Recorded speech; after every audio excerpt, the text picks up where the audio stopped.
Live and rolling once again. This is Road Gang Radio with your host, Jimmy Mack, coming at you from the heart of New Orleans. As if right on cue from Central Casting over in the chat, Marty Ellis says, "Good morning, gang. Have a lovely Thursday." That dude is like, we should call him Ubiquitous Ellis as opposed to Marty Ellis. He is omnipresent everywhere. He, of course, is out there driving that OOIDA truck. What a perfect time for him to check in as we begin our next segment, Washington Trucking Week, where we get the skinny on the fat cats as we wade through the swamp. It, by the way, is our chance to spend some time with the Owner-Operator Independent Drivers Association in the form of the Director of Federal Affairs, Jay Grimes, who joins us. You can find them at OOIDA.com, on the Book of Face at the same place, on the X, formerly Twitter, and on the tube of you at Truckers, OOIDA, and then on Instagram at OOIDA Truckers. Hey, brother, how you doing? Welcome back. Long time no chat. Yeah, doing well. Great to be back with you. I think this is my debut on the platform, and just so happy to hear your voice again, and glad everything is going well as we continue on in the trucking radio world. Yeah, and the partnership continues and the fun continues. And one of the stories that we have been meaning to get to over the last couple of days is the fact that right at the finish line, we may have got the guy, we may have got the first FMCSA appointee in years who actually this might be his dream job. There he sits, just waiting to take over, and they go to recess. But let's talk about the reception of Derek Barr and the support that he's getting across the trucking industry from everybody. It's like it's the Battle of Winterfell joke, the idea that everybody seems to be on board for this one, correct? Certainly, in terms of the trucking industry, we saw, I think, a few Democratic senators raise some objections, but that's kind of par for the course these days with just about any nominee for some of these positions. And Mr. Bars has a long background within the trucking and the commercial vehicle enforcement side, working with the Florida State Highway Patrol. Was involved with the local Florida school board, and it certainly played a role within the Commercial Vehicle Safety Alliance and CVSA as a kind of one of the presidents for the association membership, which we are a part of. So when he was at CVSA, we got to know him pretty well, have had many discussions with him when he was at CVSA. So we've been, very supportive of his nomination, and are waiting, I think, a little more patiently than we would like to be able to have him confirmed, get into work over at DOT and FMCSA, because obviously we've had quite a few positive announcements here over the last few months from Secretary Duffy, and once Mr. Bars can get into work there, he can make the wheels turn much quicker, much faster, and implement some of these initiatives that were released in that major pro-trucker initiative that came out at the end of June.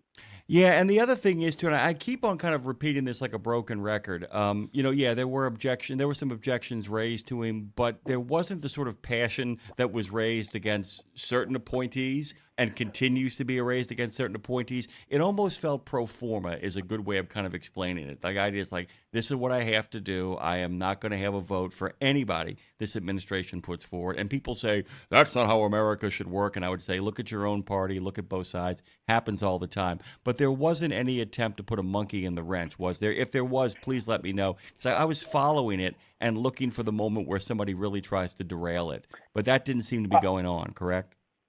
No, and even throughout his nomination hearing, which was held mid-July, I think Mr. Bars did a wonderful job really expressing what his priorities were going to be. Fielded some, I think, questions from senators, answered them directly, without kind of tipping his hand too much. It was he kind of sailed through the nomination. I don't think there's really any red flags or controversy from that's going to come up here. I think when he gets his vote from the full Senate, he's going to have more than enough votes. We'll see if he gets any Democratic votes. I think we're hopeful to make it bipartisan in the end. But the problem is getting the floor time and getting him in the queue to get that vote. But yeah, as you mentioned, I think well revered, certainly within the trucking, did a fantastic job in his nomination hearing, clearly knows these issues like the back of his hand with all of his experience. So just once again here in Washington, playing the waiting game. As we kind of led off, House and Senate are in recess here until after Labor Day, so not going to move anywhere before then on the confirmation side. But I know Mr. Bars is ready to get in the office and get to work as soon as possible. Yeah, there was no. Like I said, I kind of watched some of the hearing, and even the people who ended up not voting for him. Nobody attacked him on a personal level, and when I mean by that, guys, nobody kind of went after him on his record. There wasn't a real kind of grilling, and any grandstanding was very limited. Which that's a big thing too. Is if you look at a way to kind of tie things up, nobody really looked to tie the situation up. But that being said, I feel like, in many ways, this is emblematic of sometimes how how trucking gets treated, because it feels in a lot of ways like the same thing with parking, where it's like, oh, we all agree. Everybody knows we need an experienced person doing this job, and we need to get some stability over an agency that often sees a lot of turnover at the top for both private sector and public sector jobs. Yeah, we're going to wait on this. And it feels like everybody's ready to kind of pull the trigger on this, Jay.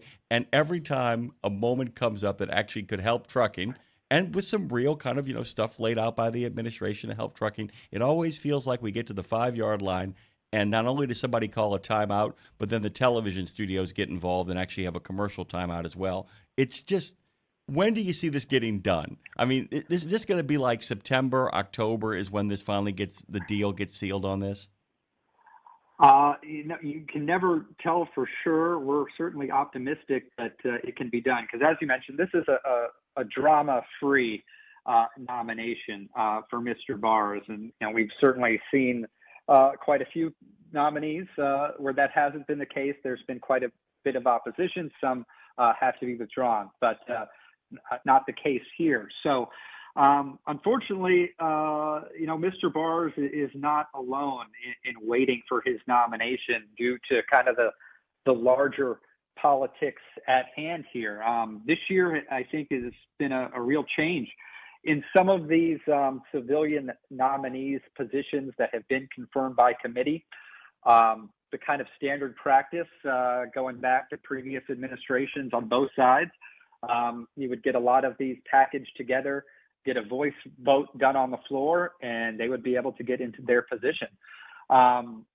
This year, the minority is kind of using the tools at their disposal to drag out the confirmation process, not only on the more controversial picks, but seemingly just about every pick. So that the time frame to get these, should be dry and cut nominations through the Senate floor has just been backed up quite a bit. So I think there's hundreds, over 100 nominees waiting to be confirmed, and FMCSA is not the only DOT position. I think so far we've had the FAA administrator be confirmed, and just in the last day we had the Federal Transit Administrator get confirmed for DOT. The other 5 or 6 nominees are still waiting. That includes the Federal Highway Administrator and the Administrator for the National Highway Traffic Safety Administration.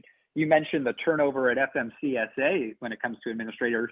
It's been quite a while since NHTSA even had a confirmed administrator at the top there. All those nominees, I think all but one on the maritime side, have been cleared by the committees of jurisdiction and are in line in the traffic jam over on the Senate. You mentioned the comparison to truck parking, and it's a frustrating similarity when so many people are on board. Trucking industry, it's very rare when you have the large fleets, the owner operators, the drivers, the brokers, everybody involved kind of on the same page, yet kind of due to these overhanging, unrelated political fights, it holds up things on the trucking end. Kind of gives, it's kind of another black mark on Washington, but these are the times.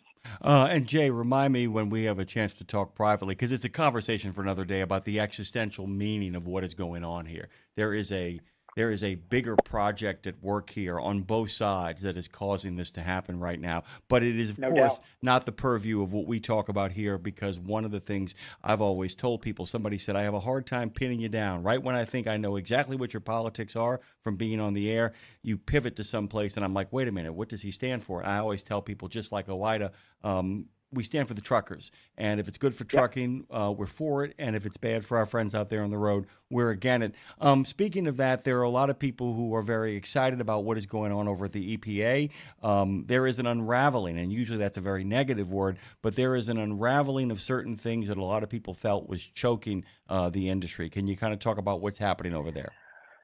Yeah, so a major announcement last week from EPA and Administrator Lee Zeldin, who is one of the folks who has been confirmed and is over leading EPA, a former congressman from New York. And he's kind of taken, I think, the first few months in office to kind of review a lot of the regulations that have been implemented. He's been out speaking with industry, trying to get their feedback and what to target. And what EPA has proposed is really a dramatic rollback of greenhouse gas emissions rules going back about 15 years. And the proposal is taking a look at rolling back what's called the 2009 endangerment finding. And at that time, EPA put out a ruling that, under the Clean Air Act, gave EPA the authority to regulate greenhouse gas emissions in a number of industries, but certainly for motor vehicles and engines. And based on that ruling, EPA has implemented a number of rules, specifically targeting heavy-duty vehicle emissions that I think when you ask the industry, for the most part, have not been as successful as they could be in terms of, getting buy-in to newer and what should be more reliable vehicles. And for trucking, the three rules that they're really targeting are 2011 greenhouse gas emissions rulemaking, then in 2016, the phase 2 greenhouse gas emissions rules that have come into effect, and most recently,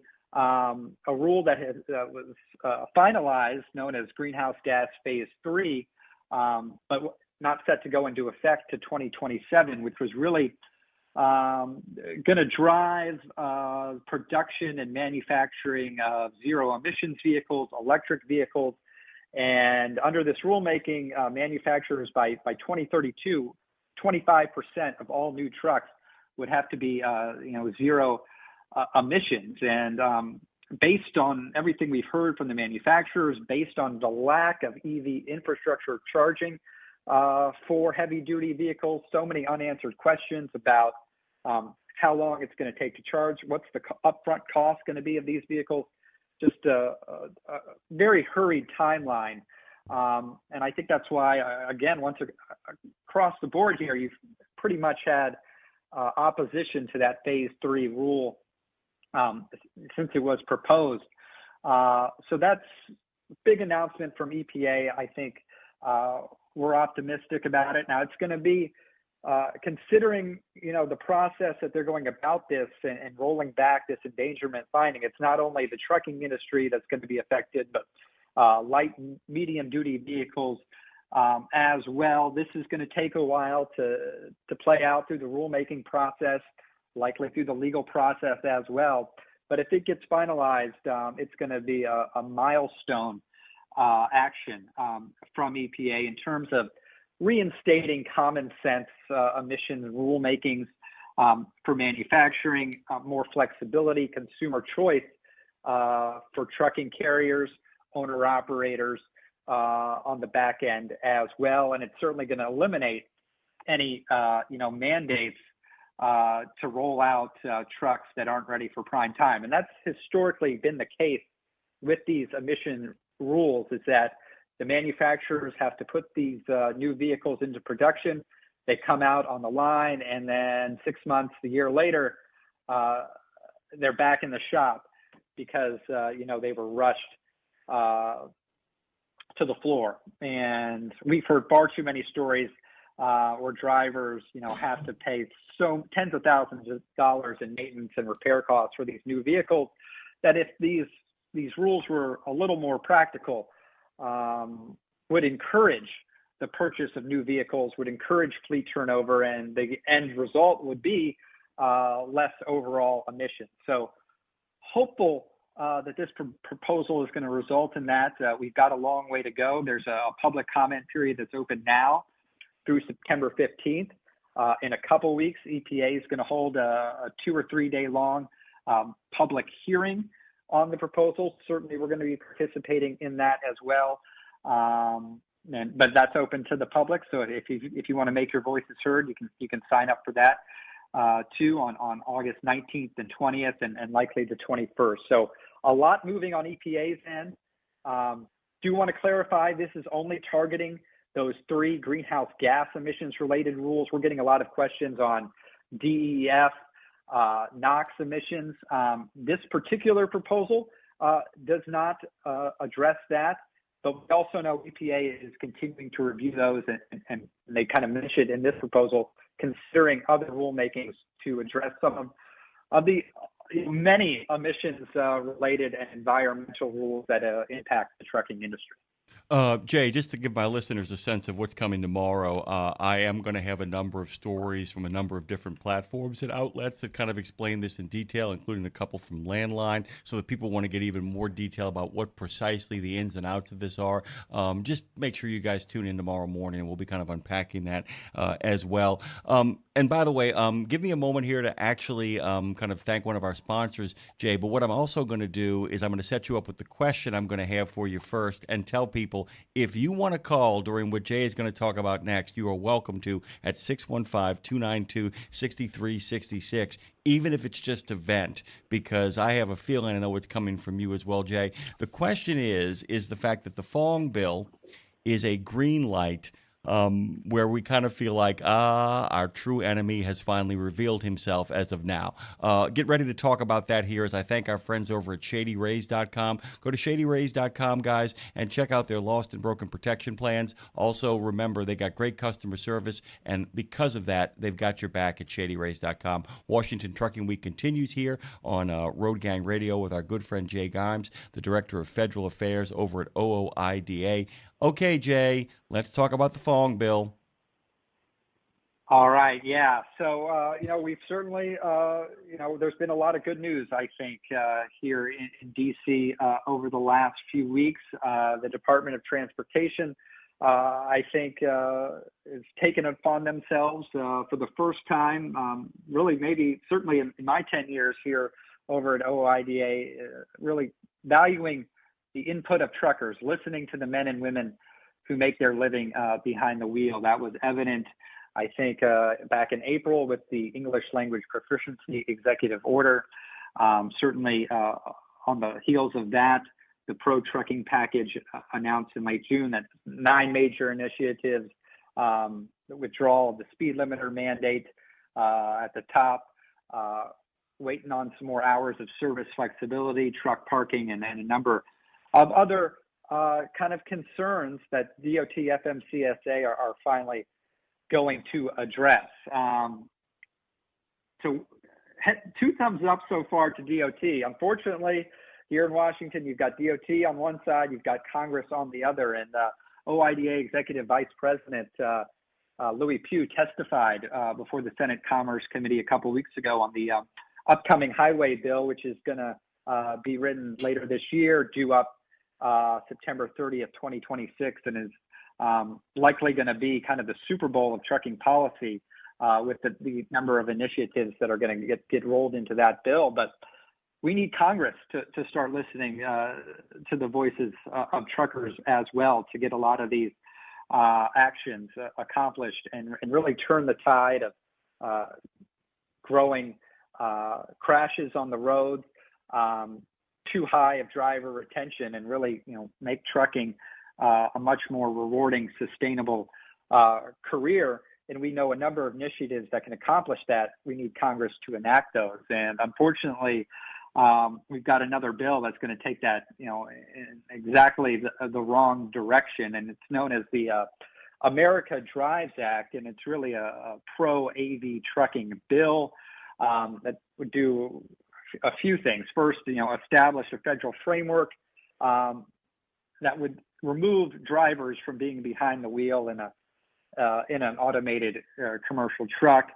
It would codify the Federal Motor Carrier Safety Administration's interpretation that commercial motor vehicles don't require a human driver. It would require FMCSA to update regulations to really expedite AV trucks on the road when talking about remote drivers, remote assistance.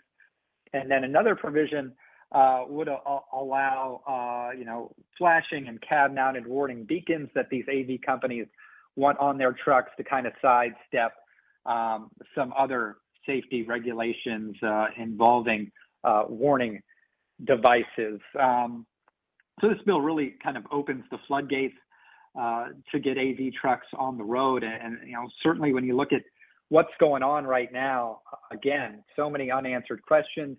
The technology, it's coming a long way. There's some potential there, but we don't think there's been enough shown, enough proven.